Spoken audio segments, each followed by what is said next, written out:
ಪರದೇಶಿ ಜಾಹೀರಾತು ಮತ್ತೊಮ್ಮೆ ದುನಿಯಾ ವಿಶೇಷ ಕಾರ್ಯಕ್ರಮಕ್ಕೆ ಸ್ವಾಗತ. ಜಾಹೀರಾತುಗಳು ಯಾಕೆ ಪರದೇಶಿ ಅನಿಸ್ಕೊಳ್ತಿವೆ ಅನ್ನೋದ್ರ ಬಗ್ಗೆ ನಾವು ಮಾತಾಡ್ತಾ ಇದ್ವಿ. ನಮ್ಮ ಮಾತನ್ನ ಮುಂದುವರಿಸೋಣ. ನಮ್ಮ ಜೊತೆ ಪ್ರಶಾಂತ್ ಸಂಬರ್ಗಿ ಜೊತೆಗೆ ಭೂಮಿಕಾ ಕೂಡ ಇದ್ದಾರೆ. ನಮ್ಮ ಮಾತನ್ನ ಮುಂದುವರಿಸೋಣ. ಸೊ ಪ್ರಶಾಂತ್, ನಾವು ಮಾತಾಡ್ತಾ ಇದ್ವಿ ನಿಜಕ್ಕೂ ಇಲ್ಲಿ ಮಾಡೆಲಿಂಗ್ ಜಗತ್ತು ಅಥವಾ ಈ ಜಾಹೀರಾತು ಜಗತ್ತಲ್ಲಿ ನೀವು ಹೇಳಿದ್ರಿ ನಿಜಕ್ಕೂ ಕನ್ನಡ ನಟ ನಟಿಯರು ಪಟ್ಟಂತ ಕೈಗೆ ಸಿಗಲ್ವಾ ಅಂತ. ಇಲ್ಲಿ ಹಾಗಿಲ್ಲ. ನಮ್ಮ ಮಾರ್ಕೆಟ್ ಏನಿದೆಯಲ್ಲ ಈ ಕರ್ನಾಟಕಕ್ಕೆ ಸೀಮಿತವಾಗಿದೆ. ಯಾವಾಗ ನಮ್ಮ ಕನ್ನಡ ಪಿಕ್ಚರು ಹೈದರಾಬಾದ್ ಅಲ್ಲಿ ಸಕ್ಸಸ್ಫುಲ್ ಆಗುತ್ತೆ, ಯಾವಾಗ ನಮ್ಮ ಕನ್ನಡ ಪಿಕ್ಚರ್ ತಮಿಳ್ನಾಡು ಚೆನ್ನೈಯಲ್ಲಿ ಸಕ್ಸಸ್ ಆಗುತ್ತೆ, ಆಗ ನಮ್ಮ ನಟರಿಗೂ ಅಲ್ಲಿ ಒಂದು ಅವಕಾಶ ಇರುತ್ತೆ. ಈಗಾಗಿರೋದು ಅದೇ. ಅಲ್ಲು ಅರ್ಜುನ್ ಆ್ಯಡ್ ಯಾಕೆ ಇಷ್ಟು ಫೇಮಸ್ ಆಗಿದೆ? ಈಗ ದಿನ ಹಾಡು ಬರ್ತಾ ಇದೆ, ಒಂದು ಡ್ಯಾನ್ಸ್ ಕಾರ್ಯಕ್ರಮ ಬರ್ತಾ ಇದೆ, 50 ಲಕ್ಷ ಹಿಟ್ ಇದೆ ಒಂದು ಅಲ್ಲು ಅರ್ಜುನ್ ಒಂದು ತಂಪು ಪಾನೀಯ ಒಂದು ಇದಕ್ಕೆ. ಸೊ ಯಾಕೆ ಅಂದ್ರೆ ಅವ್ರ ಪಿಕ್ಚರಲ್ಲಿ ತುಂಬಾ ಜೋರಾಗಿ ನಡೆಯುತ್ತೆ. ಬಟ್ ಆದರೆ ನಮ್ಮಲ್ಲಿ ಒಂದು ಸೀಮಿತವಾದ ಒಂದು ಮಾರುಕಟ್ಟೆ ಇದೆ. ಅದನ್ನ ನಾವು ಬ್ರೇಕ್ ಮಾಡಿದ್ರೆ I think we are going to succeed. ನನಗೆ ಅನ್ಸೋ ಪ್ರಕಾರ ಈಗ ಮುಂದಿನ ದಿನಗಳಲ್ಲಿ ನಮ್ಮ ಸುದೀಪ್ ಏನಿದ್ದಾರೆ, ಅವರು ತೆಲುಗು ಹಿಟ್ ಆಗಿದ್ದಾರೆ, ಬಾಂಬೆಲಿ ಹಿಟ್ ಆಗಿದ್ದಾರೆ. So he is one potential star who can be seen in a national advertisement or a national ad campaign. I see a lot of potential in him and I think he will break it. ಈ jinx ಏನಿದೆಯೋ ಅದನ್ನ ಅವರು break ಮಾಡಕ್ಕೆ, because he's acceptable in Telugu, he's acceptable in Bombay, he's acceptable now even in Chennai. He's doing a Tamil dub movie of that. So ಅದಾಗ್ತಾ ಇದೆ. So Sudeep ಅಂತ ಅವ್ರಿಗೆ ಒಂದು ಅವಕಾಶ ಇದೆ. ಬಟ್ ರೀಜನಲ್ ಆಗಿ ಈಗ ಪುನೀತ್ ಅವರು ತುಂಬಾ ಆಡ್ ಮಾಡ್ತಾ ಇದ್ದಾರೆ. So he is very popular, number 1 Kannada film brand ambassador for many products. Shivaraj Kumar, Upendra sir, ಅವ್ರು ಮಾಡಿರ್ತಕ್ಕಂಥ ಬ್ರ್ಯಾಂಡ್ಗಳು ತುಂಬಾ ಹಿಟ್ ಆಗಿದೆ. ಅದನ್ನ ಕಾಪಿ ಮಾಡಿದ್ದಾರೆ. ಒಂದು ಉಪೇಂದ್ರ ಮಾಡಿರ್ತಕ್ಕಂಥ ಆಡ್ ಎಲ್ಲ ಓಕೆ, ಕೂಲ್ ಡ್ರಿಂಕ್ ಯಾಕೆ has been copied in different languages. So ಆ ಶ್ರೇಯಸ್ಸು ನಮಗ್ ಪಡುತ್ತೆ ಆಕ್ಚುಲಿ. ಆಮೇಲೆ ಜಗತ್ತಿನಲ್ಲಿ ಎಲ್ಲೂ ಮಾಡಿರ್ತಕ್ಕಂತಹ ಒಂದು ಒಂದು ಒಂದು ಒಂದು ಅಡ್ವೆಂಚರ್ ಇಲ್ಲಿ ಕನ್ನಡದಲ್ಲಾಗಿದೆ. ರೇಡಿಯೋಗೆ ಒಂದು ಬ್ರ್ಯಾಂಡ್ ಅಂಬಾಸಿಡರ್ನ ನಾವು ಎಲ್ಲೂ ಇರಲಿಲ್ಲ. ಒಂದು ಮುಖ, ಅದಕ್ಕೆ ಒಂದು ಫೇಸ್, ಅದಕ್ಕೆ ಒಂದು ಲೋಗೋ, ಅದು ಮಾಡಿದ್ದು ನಮ್ಮ ಕರ್ನಾಟಕದವರೇ ಬಿಗ್ FM ಅಂತ ಮಾಡಿ ಅವರನ್ನ ಒಂದು ಬ್ರ್ಯಾಂಡ್ ಅಂಬಾಸಿಡರ್ ಆಗಿ ಮಾಡಿದ್ದು. ಸೊ ಹಾಗೆ ಅಡ್ವರ್ಟೈಸ್ಮೆಂಟ್ ಅಲ್ಲೂ ಅಷ್ಟೇ. ಸುದೀಪ್ ಅವರು ಬ್ರ್ಯಾಂಡ್ ಅಂಬಾಸಿಡರ್ ಆಗಿದ್ದು ಒಂದು ಟೆಲಿಕಾಂ ಕಂಪ್ನಿಗೆ 2003ರಲ್ಲಿ. ಅವರು 12,000 ಅಡಿಗೆ ಮೇಲಿಂದ ಜಂಪ್ ಮಾಡಿ ಒಂದು ಫ್ಲಾಗ್ ಅನ್ನು ತಗೊಂಡ್ಬಂದು ಒಂದು ಅಡ್ವರ್ಟೈಸ್ಮೆಂಟ್ ಮಾಡಿ ಒಂದು ವಿಶ್ವ ದಾಖಲೆಯನ್ನು ಸ್ಥಾಪಿಸಿದ್ದಾರೆ. ಸೊ ನಾವು ಯಾರು ಕಮ್ಮಿ ಇಲ್ಲ, ಬಟ್ ನಮ್ಮ ಮಾರುಕಟ್ಟೆ ಸ್ವಲ್ಪ ಸೀಮಿತವಾದ್ರಿಂದ ನಮ್ ಪಿಕ್ಚರ್ ಯಾವಾಗ ಅಲ್ಲಿ ಫೇಮಸ್ ಆಗುತ್ತೋ ಖಂಡಿತ ನಮ್ ಸ್ಟಾರ್ಸ್ ಅಲ್ಲಿ ಫೇಮಸ್ ಆಗ್ತಾರೆ. ಅದು ಎಲ್ಲೋ ಒಂದ್ ಕಡೆ ನಮ್ ಜನಾನೇ ಕಾರಣ ಅಂತ ಅನ್ಸುತ್ತೆ ಅಂತ. ಇಲ್ಲಿ ಎಲ್ಲಾ ಫಿಲ್ಮ್ಗಳು ಕೂಡ ಹಿಟ್ ಆಗತ್ತೆ ಅಂದ್ರೆ ಬೇರೆ ಎಲ್ಲಾ ಭಾಷೆಗಳದು, ಬಟ್ ಅದೇ ರೀತಿ ಅಲ್ಲಿ ಅಕ್ಸೆಪ್ಟ್ ಮಾಡ್ಕೊಳ್ಳಲ್ಲ. ಹೌದು, ನಿಜ. ಈಗ ಮೊನ್ನೆ ಬಿಡುಗಡೆ ಆದ ಪಿಕ್ಚರ್ ದಮ್ಮು ಅಂತ ಒಂದು ಪಿಕ್ಚರ್ 150 ಸೆಂಟರ್ಗಳಲ್ಲಿ ಈಗ ಬೆಂಗಳೂರಿನಲ್ಲಿ ಕರ್ನಾಟಕ ರಾಜ್ಯದಂತ. ಇಲ್ಲಿ ಏನಾಗಿದೆ ಅಂದ್ರೆ ಇಬ್ಬರ ಜಗಳದಲ್ಲಿ 3ನೇವರಿಗೆ ಲಾಭ ಆಗ್ಬಿಟ್ಟಿದೆ. ಖಂಡಿತ ಅದಕ್ಕೆ ನಾವೇ ಸರಿಪಡಿಸ್ಕೋಬೇಕಾಗತ್ತೆ.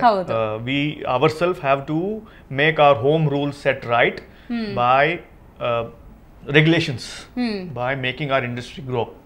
So there are few points which there are people who are working, ದೊಡ್ಡ ಗಣ್ಯ ವ್ಯಕ್ತಿಗಳು, ದೊಡ್ಡವರು, ಬುದ್ಧಿಜೀವಿಗಳು ಒಂದು ಫ್ರೇಮ್ವರ್ಕ್ ಹಾಕೊಂಡು ಕೆಲಸ ಮಾಡ್ತಾ ಇದ್ದಾರೆ. ಈಗ it will take its own time. Okay, Bhoomika, ನಿಮ್ಗೆ ಏನ್ ಅನ್ಸುತ್ತೆ? ನಿಜಕ್ಕೂ ಕನ್ನಡ ನಟ ನಟಿಯರಿಗೆ ಆ ಒಂದು ಟ್ಯಾಲೆಂಟ್ ಇದ್ದೇ ಇದೆ.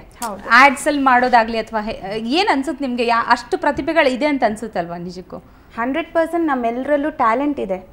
ಟ್ಯಾಲೆಂಟ್ಗೇನು ಕಮ್ಮಿ ಇಲ್ಲ. ಬಟ್ ಅವ್ರು ಹೇಳ್ದಾಗೆ ಮಾರ್ಕೆಟ್ ನಮ್ಮ ಸರೌಂಡಿಂಗ್ ಮಾತ್ರ, ಅಂದ್ರೆ ಕರ್ನಾಟಕಕ್ಕೆ ಮಾತ್ರ ನಮ್ಮ ಮಾರ್ಕೆಟ್ ಸೀಮಿತವಾಗಿದೆ. ಒಂದು ಲಕ್ಷ್ಮಣ ರೇಖೆ ಹಾಕೊಂಡ್ಬಿಟ್ಟಿದ್ದೀವಿ, ಇಷ್ಟರಲ್ಲೇ ನಾವು ಇರೋಣ ಅನ್ನೋ ತರ. ಹೌದು. ಈಗ ನೋಡಿ, ಇತ್ತೀಚೆಗಂತೂ Telugu, Tamil movies worldwide release ಆಗ್ತಾ ಇದೆ. ಎಲ್ಲಾ ಕಡೆ ಫ್ಯಾನ್ಸ್ ಇದ್ದಾರೆ, ಎಲ್ಲಾ ಕಡೆ ಫಿಲಮ್ ಓಡುತ್ತೆ. But Kannada movies worldwide ಅಲ್ಲ, ಇವನ್ ಆಂಧ್ರ ಪ್ರದೇಶ್ ಅಥವಾ ತಮಿಳ್ನಾಡುನಲ್ಲೂ ಕೂಡ ಸರಿಯಾಗಿ ರಿಲೀಸ್ ಆಗೋದಕ್ಕೆ ಸಾಧ್ಯವಾಗ್ತಾ ಇಲ್ಲ. ಸೊ ಆಡಿಯನ್ಸ್ ಅವಾಗ ಹೇಗೆ ಕನ್ನಡ ಆಕ್ಟರ್ಸ್ ನ ನೋಡ್ತಾರೆ? ಫಿಲಮೇ ರಿಲೀಸ್ ಆಗ್ತಾ ಇಲ್ಲ. ಸೊ ಅವ್ರು ಕನ್ನಡ ಆಕ್ಟರ್ಸ್ ಅಂದ್ರೆ ಯಾರು, ಸ್ಯಾಂಡಲ್ವುಡ್ ನಟಿಯರು ಅಥವಾ ನಟರು ಅಂದ್ರೆ ಯಾರು ಅಂತಾನೆ ಅಷ್ಟು ಪರಿಚಯ ಇರಲ್ಲ. ಸೊ ಹಾಗಾಗಿ ಫಸ್ಟ್ ಇದೆಲ್ಲ ನಮಗೂ ಅಂದ್ರೆ ಕನ್ನಡ ಆಕ್ಟರ್ಸ್ಗೆ ಅಥವಾ ಆಕ್ಟ್ರೆಸಸ್ಗೆ ಕೂಡ ಒಂದು ಅವಕಾಶ ಸಿಗಬೇಕು ಇಂಟರ್ನ್ಯಾಷನಲ್ ಆಡ್ಸ್ ನಲ್ಲಿ. ಅಂದ್ರೆ ನಮ್ಮ ಕನ್ನಡ ಫಿಲಮ್ಸು ಇನ್ನ ಬೆಳಿಬೇಕು, ಇನ್ನ ಎಲ್ಲ ವರ್ಲ್ಡ್ ವೈಡ್ ಹೇಗೆ ತೆಲುಗು ತಮಿಳ್ ಮೂವೀಸ್ ಹಿಟ್ ಆಗುತ್ತವೋ, ಹೇಗೆ ರಿಲೀಸ್ ಆಗುತ್ತವೋ, ಹಾಗೆ ನಮ್ಮ ಕನ್ನಡ ಮೂವೀಸ್ ಕೂಡ ವರ್ಲ್ಡ್ ವೈಡ್ ರಿಲೀಸ್ ಆದಾಗ, ಆ ಲೆವೆಲ್ಗೆ ಹಿಟ್ ಆದಾಗ ಅಫ್ಕೋರ್ಸ್ ಯಾರೂ ಸ್ಟಾಪ್ ಮಾಡೋಕ್ಕಾಗಲ್ಲ, ನಮಗೂ ಕೂಡ ಆ್ಯಡ್ ಸಿಗುತ್ತೆ. ಸೊ ಇಲ್ಲಿ ಪ್ರಶಾಂತ್, ನಿಜಕ್ಕೂ ಜಾಹೀರಾತು ಜಗತ್ತಲ್ಲಿ ಸೊ ಯಾರಿಗೆ ಮೊದಲ ಪ್ರಯಾರಿಟಿ ಅಂದ್ರೆ, ಈಗ ಒಂದು ಅವರ ಇಮೇಜ್ ಮೊದಲಿನಿಂದಲೂ ಬೆಳ್ಕೊಂಡು ಬಂದಂತಹ ಇಮೇಜ್, ಅಥವಾ ರೀಸೆಂಟ್ ಮೂವೀಸ್ ಹಿಟ್ ಆಗಿರುವಂಥದ್ದು. ಫಾರ್ ಎಕ್ಸಾಂಪಲ್ ಈಗ ಧನುಷ್ ತಗೊಳ್ಳಿ, ರಜನಿಕಾಂತ್ ಅಳಿಯ ಕೊಲವೆರಿ ಸಾಂಗ್, ಸೊ ಈ ತರ ಒಂದು ಇಮೇಜು, ಅಥವಾ ಸೂರ್ಯ ಆಗಿರಬಹುದು. ಸೊ ಯಾವ್ದು ಹೆಚ್ಚಿಲಿ ವರ್ಕೌಟ್ ಆಗೋದು ಅಂತ ಅನ್ಸುತ್ತೆ? ತುಂಬಾ ದಿನ ಇಂದ ಹಿಟ್ ಕೊಡ್ತಾ ಬಂದಿರತಕ್ಕಂತಹ ವ್ಯಕ್ತಿಗಳು, not a flash in a pan, ಒಂದೇ ಹಿಟ್ ಕೊಟ್ಟವ್ರ ಹೀರೋ ಅಡ್ವರ್ಟೈಸ್ಮೆಂಟ್ ಜಗತ್ತಿನಲ್ಲಿ ಇಲ್ಲ. ನೀವು ಯಾವುದೇ ಅಡ್ವರ್ಟೈಸ್ಮೆಂಟ್ಗಳನ್ನು ನೋಡಿ, ಸೂರ್ಯ has taken 4 years to deliver a first ad. Kamal Haasan is yet to deliver a first ad because he didn't want to. ಹೌದು. Okay. Rajinikanth has never done ad. ಹೌದು. But it is not about giving 1 hit or 2 hits. It's giving about the connect. The connect with the brand. How you gel with your community. Community ಅಂದ್ರೆ ಅವರ ಒಂದು age group, ಅವರ ಅಭಿಮಾನಿಗಳ ಜೊತೆ ಹೇಗೆ connect ಆಗ್ತಾ ಇದ್ದಾರೆ, ಅದ್ರ ಮೇಲೆಲ್ಲ ಈಗ ಒಂದು ತುಂಬಿಕೊಂಡಿರುತ್ತೆ. ಈಗ ಒಂದು ಹೀರೋ ಅಂದ್ರೆ ಆ ಹೀರೋ ಜೊತೆಗೆ ಒಂದು ಅಭಿಮಾನಿ ಸಂಘ ಇರುತ್ತೆ, ಅವ್ರ ಜೊತೆ ಒಂದು ಯೂತ್, ಒಂದು ಏಜ್, ಒಂದು ಪ್ರೊಫೈಲ್ ಅಂತ ಇರುತ್ತೆ. ಅವ್ರು ಹೇಗೆ ಕನೆಕ್ಟ್ ಆಗ್ತಾ ಇದ್ದಾರೆ, ಅವ್ರ ಜೊತೆ ಹೇಗೆ ಸ್ಪಂದಿಸ್ತಾ ಇದ್ದಾರೆ, ಕಾರ್ಯಕ್ರಮಗಳು ಯಾವ ಕಾರ್ಯಕ್ರಮಕ್ಕೆ ಹೋಗ್ತಾ ಇದ್ದಾರೆ, ಅವ್ರು ಏನ್ ಮಾಡ್ತಾ ಇದ್ದಾರೆ, ಏನ್ ತಿಂತಾ ಇದ್ದಾರೆ, ಯಾವ ಫಂಕ್ಷನ್ ಹೋಗಿದ್ದಾರೆ, ಯಾವ ಪಿಕ್ಚರ್ ನೋಡಕ್ ಹೋಗಿದ್ದಾರೆ, ಕ್ರಿಕೆಟ್ ನೋಡಕ್ ಹೋಗಿದ್ದಾರೆ, ಅವ್ರು ಎಲ್ಲ should be targeted towards one goal. Then only life style ಆಗಿರಬಹುದು, connecting with the people. Yes, then only ನಮ್ಮ ಕನ್ನಡದ ಸ್ಟಾರ್ಗಳಲ್ಲಿ ನಾನು ಅದು ಕೊರತೆ ಅಂತಿಲ್ಲ, ಬಟ್ ಅವರ ಟೈಮ್ ಅಭಾವದಿಂದನೋ ಅಥವಾ ಅವರಿಗೆ ಇರ್ತಕ್ಕಂಥ ಪ್ರೆಷರ್ ಇಂದನೋ ಗೊತ್ತಿಲ್ಲ, ಇದು ಸ್ವಲ್ಪ ಕಮ್ಮಿ ಆಗ್ತದೆ. ಈಗ ಯಾವ್ದೋ ಒಂದು ಇನಾಗ್ರೇಷನ್ ಕರಿಬೇಕು ಒಬ್ಬ ಸ್ಟಾರ್ ಅನ್ನ ನಮ್ಮ ಕನ್ನಡ ಇಂಡಸ್ಟ್ರಿಗಾದ್ರೆ ತುಂಬಾ ಕಷ್ಟ ಆಗುತ್ತೆ. ಅದೇ ನಾನು ಶಾರುಖ್ ಖಾನ್ ಅನ್ನ ಒಂದು ಮಾಲ್ಗೆ ಕರ್ಸ್ಬೇಕು ಅಂದ್ರೆ ಒಂದು ಇಮೇಲ್ ಕಳ್ಸಿದ್ರೆ ಅವ್ರ ಸಂಭಾವನೆ ಇಷ್ಟು ಬರ್ತಾರೆ, ಇಷ್ಟ ಆಗುತ್ತೆ ಅಂತ 5 ನಿಮಿಷದಲ್ಲಿ ನನಗೆ ಮೇಲ್ ಬರುತ್ತೆ, ನಾನು ರೆಸ್ಪಾನ್ಸ್ ಬರುತ್ತೆ. ಆದ್ರೆ ನಮ್ಮ ಸ್ಟಾರ್ಗಳಲ್ಲೂ ಸ್ವಲ್ಪ ಒಂದು ಕೊರತೆ ಇದೆ, ನಾವು ಅವ್ರು ರೀಚ್ ಮಾಡೋದೇ ಕಷ್ಟ ಆಗಿದೆ ಈಗ. ಸೊ ಅಂದ್ರೆ ಈಸಿಲಿ ಅವೈಲೇಬಲ್ ಇರಲ್ಲ ಆಲ್ ದಿ ಟೈಮ್, ಎಲ್ಲ because of work load, many reasons might be there which we don't know. ಅಥವಾ ಅವ್ರಿಗೆ ಆಡ್ ಮಾಡಬೇಕು ಅನ್ಸದೇ ಇರ್ಬೋದು, ಆಡ್ ನನಗೆ ಬೇಡ ಅನ್ಸಿರ್ಬೋದು, ಅಥವಾ ಆ ಸಂಭಾವನೆ ನನಗೆ ಬೇಡ ಅನ್ಸಿರ್ಬೋದು.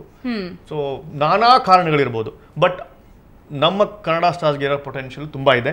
ಅವ್ರು ಆಕ್ಚುಲಿ ಓಪನ್ ಅಪ್ ಆಗಬೇಕು, ಒಂದು ಗುಡ್ ಬ್ರ್ಯಾಂಡ್ ಮ್ಯಾನೇಜರ್ನ ಅಪಾಯಿಂಟ್ ಮಾಡ್ಕೋಬೇಕು, ಒಂದು ಗುಡ್ ಕಮ್ಯುನಿಕೇಶನ್ ಮ್ಯಾನೇಜರ್ನ ಅಪಾಯಿಂಟ್ ಮಾಡ್ಕೋಬೇಕು, ಒಂದು ಪ್ರೊಫೈಲ್ ಮಾಡ್ಕೋಬೇಕು.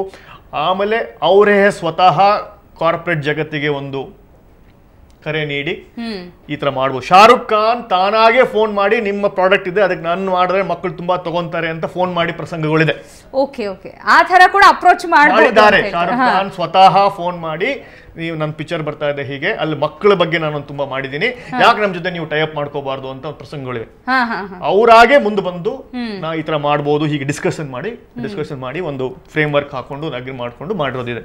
ಆದ್ರೆ ಕನ್ನಡ ಸ್ಟಾರ್ಗಳಲ್ಲಿ ನಾನು ಅದು ಕಮ್ಮಿ ಇದೆ ಅಂತ ಹೇಳ್ತಾ ಇಲ್ಲ, ಬಟ್ ಕನ್ನಡ ಸ್ಟಾರ್ ಅದನ್ನ ಅನುಸರಿಸಬೇಕು ಅಂತ ಹೇಳ್ತಾ ಇದ್ದಾರೆ. ಒಂದು ಸ್ಟೆಪ್ ಅವರು ಕೂಡ ಮುಂದೆ ಇಟ್ಟರೆ ಖಂಡಿತ ಆಗುತ್ತೆ. ಇದ್ರ ಜೊತೆಗೆ ಮಾರ್ಕೆಟಿಂಗ್ ಅನ್ನುವಂಥದ್ದು ಇಲ್ಲಿ ಹೇಗೆ ವರ್ಲ್ಡ್ ವೈಡ್ ಸ್ಪ್ರೆಡ್ ಆಗಕ್ಕೆ ಹೇಗೆ ಚಾನ್ಸಸ್ ಇದೆ, ಹೇಗೆ ಎಕ್ಸ್ಟೆಂಡ್ ಆಗಬೇಕು ಅಂತ ಹೇಳ್ತೀರಿ? In terms of advertisement is concerned, modeling is concerned, it is only the face value which takes you to the highest level. Ad bitre ಆಮೇಲೆ hard work. There is no shortcut to any success. ಹೌದು.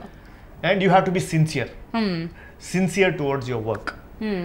ಆ ಶ್ರದ್ಧೆ ಇದ್ರೆ ಮಾತ್ರ ನೀವೊಂದು ಮೇಲ್ಗಲ್ಲು ಅಥವಾ ಒಂದು mile stone ಅನ್ನ ಮುಟ್ಬೋದು.